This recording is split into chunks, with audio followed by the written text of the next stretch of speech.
You might have heard that light is a kind of wave, and that the color of an object is related to the frequency of light waves it reflects.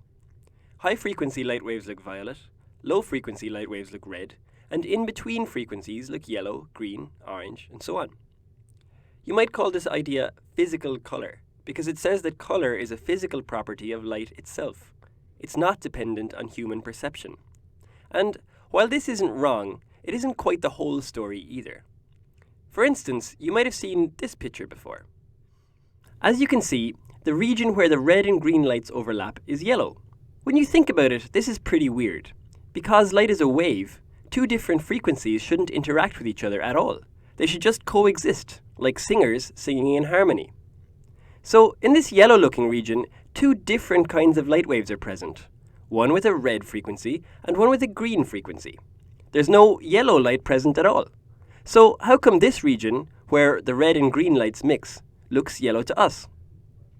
To understand this, you have to understand a little bit about biology, in particular, about how humans see color. Light perception happens in a paper-thin layer of cells, called the retina, that covers the back of your eyeball. In the retina, there are two different types of light-detecting cells, rods and cones. The rods are used for seeing in low light conditions, and there's only one kind of those. The cones, however, are a different story.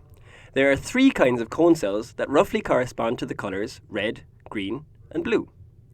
When you see a color, each cone sends its own distinct signal to your brain. For example, suppose that yellow light, that is, real yellow light with a yellow frequency, is shining on your eye. You don't have a cone specifically for detecting yellow, but yellow is kinda close to green and also kinda close to red, so both the red and green cones get activated, and each sends a signal to your brain saying so. Of course, there's another way to activate the red cones and the green cones simultaneously, if both red light and green light are present at the same time. The point is, your brain receives the same signal regardless of whether you see light that has the yellow frequency or light that is a mixture of the green and red frequencies. That's why, for light, red plus green equals yellow. And how come you can't detect colors when it's dark? Well, the rod cells in your retina take over in low light conditions. You only have one kind of rod cell, and so there's only one type of signal that can get sent to your brain, light or no light. Having only one kind of light detector doesn't leave any room for seeing color.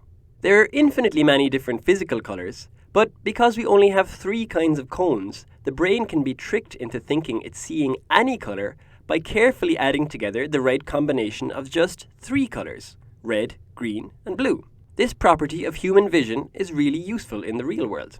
For example, TV manufacturing. Instead of having to put infinitely many colors in your TV set to simulate the real world, TV manufacturers only have to put three, red, green, and blue. Which is lucky for them, really.